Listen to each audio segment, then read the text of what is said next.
up, no I don't take shit. I got no love for the fakeness. If you wanna play tough and wanna hate this, I'll always show up and make a statement. Pembalap MotoGP asal Prancis, Johann Zarco membahas peluang dirinya bergeser ke tim pabrikan Honda. Zarco menunjukkan performa yang cukup solid hingga balapan ke-12 kemarin. Satu kemenangan sudah dipetik olehnya, yakni pada seri Prancis yang penuh drama. Hasil solid tersebut langsung membuat pria berusia 35 tahun itu menjadi andalan Honda. Dia kini mengumpulkan poin terbanyak ketimbang pembalap Honda lain. Performa menjanjikan ini tak pelak membuat Zarco masuk bursa transfer tim pabrikan Honda. Masih berhasrat untuk menyandang status sebagai pembalap utama, dia pun tak menolak andai dirinya memang diminati oleh HRC. Bagi saya pribadi, penting rasanya untuk menjadi pembalap nomor 1, bebernya. Jadi, pilihan paling logisnya memang bergeser ke HRC. Namun, kondisi bisa berubah kapan saja di Honda, sambung Zarco. Mengesampingkan soal gabung tim pabrikan, Zarco tentu masih mengutamakan timnya saat ini, LCR. Apalagi lingkungan di tim asal Monaco tersebut sangat membuatnya nyaman. Saking nyamannya, Zarco merasa ingin memboyong seluruh timnya andai harus pindah haluan.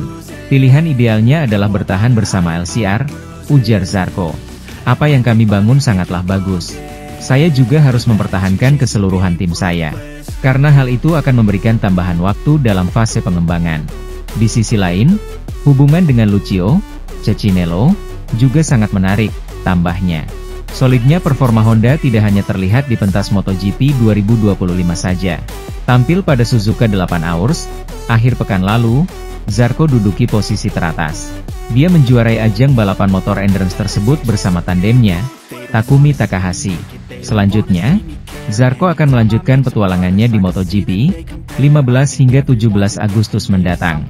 Sementara itu, akhir pekan depan, kejuaraan dunia MotoGP kembali setelah liburan dengan MotoGP Austria, di mana Pecco Bagnaia telah meraih 3 kemenangan beruntun dan Marc Marquez belum pernah menang. Mari kita simak sejarah singkat Red Bull Ring. Edisi perdana Grand Prix sepeda motor Austria digelar di sirkuit Salzburgring pada tahun 1971.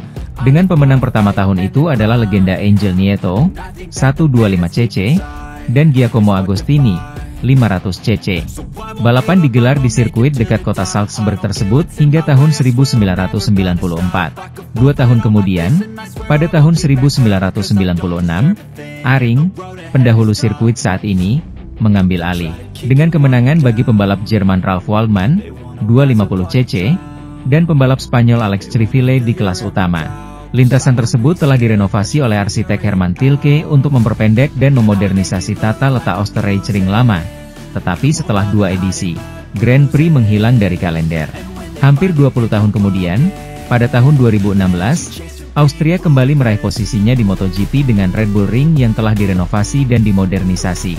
Dengan panjang 4,318 km, salah satu lintasan lurus terpendek di kalender, 626 meter, dan hanya 10 tikungan, 7 diantaranya di sebelah kanan, yang bersama-sama dengan lereng besar yang ditawarkan oleh tanah tempatnya berada, menjadikan Red Bull Ring salah satu lintasan paling istimewa dalam kejuaraan tersebut.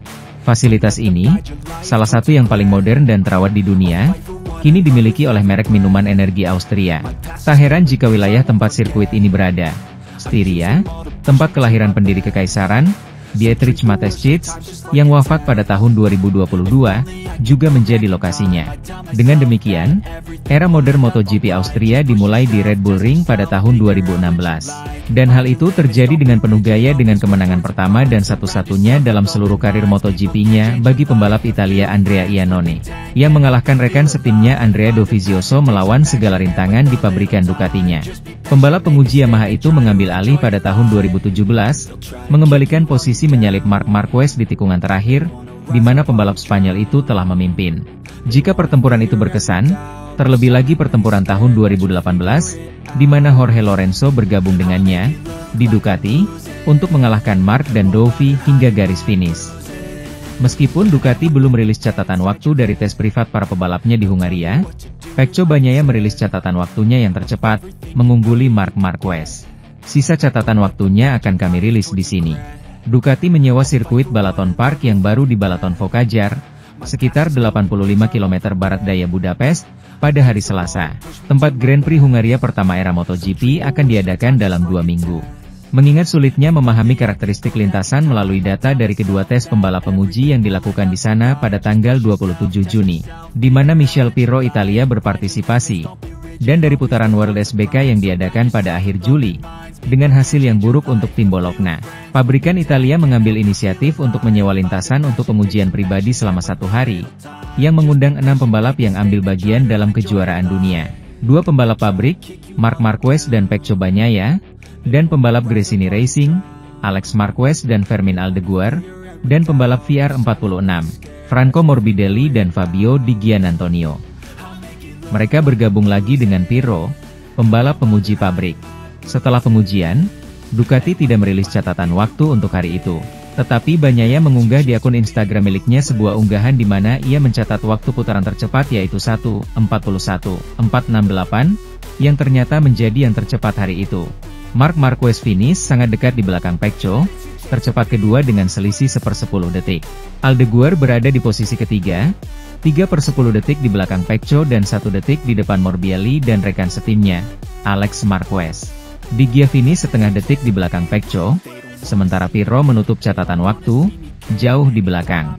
Jelas, mesin, kondisi dan motivasi tidak dapat dibandingkan. Tetapi waktu terbaik pasukan Ducati jauh dari rekor lintasan yang dibuat di SBK oleh Toprak Razgatlioglu Turki. Sementara itu, meskipun memiliki keunggulan besar di klasemen kejuaraan dunia MotoGP, Marc Marquez menyangkal kemungkinan bermain dengan para rivalnya dan memutuskan di mana dan kapan akan memenangkan gelar MotoGP 2025. Marc Marquez tiba di jeda musim panas setelah meraih 5 kemenangan ganda berturut-turut, memenangi sprint dan balapan hari Minggu di Aragon, Mugello, Assen, Sachsenring dan Brno, dan melesat ke puncak klasemen dengan 381 poin, 120 poin lebih banyak dari pembalap posisi kedua Alex Marquez. Hingga saat ini, pebalap Ducati ini telah memenangkan 8 dari 12 balapan Grand Prix yang telah digelar, dan dalam 11 sprint, hanya kemenangan di Silverstone yang belum diraihnya. Ini berarti ia meraih 66,6% kemenangannya di hari Minggu dan 91,6% di hari Sabtu, dengan 79,1% kemenangan yang impresif dalam 24 kali bendera finish diturunkan tahun ini. Tidak ada pembalap lain di grid yang memenangkan lebih dari 1 balapan Grand Prix musim ini. Pecco Bagnaia melakukannya di Austin, Alex Marquez di Jerez, Johann Zarco di Le Mans, dan Marco Bezzecchi di Silverstone. Sirkuit Inggris menjadi satu-satunya sirkuit di mana Marc belum memenangkan 1 balapan pun tahun ini. Selain 8 poin penuh 37 poin, di Prancis, meskipun tidak menang, ia adalah pembalap dengan poin terbanyak, hanya di Austin, Jerez, dan Inggris Raya ia dilampaui. Dengan kredensial ini, tak seorang pun meragukan bahwa Marc Marquez sudah memiliki angka-angka dalam benaknya untuk menentukan di mana dan kapan ia akan dinobatkan sebagai juara dunia MotoGP pada tahun 2025. Meskipun, ketika ditanya, ia tidak ingin memproyeksikan citra superioritas yang ia tunjukkan di lintasan. Saya tidak akan membicarakan di mana atau kapan saya ingin menutup kejuaraan dunia. Saya hanya akan memasuki 10 balapan terakhir kejuaraan setelah musim panas dengan mentalitas bahwa hanya saya yang bisa kehilangan gelar. Jadi, jika kami harus menang, kami akan menang.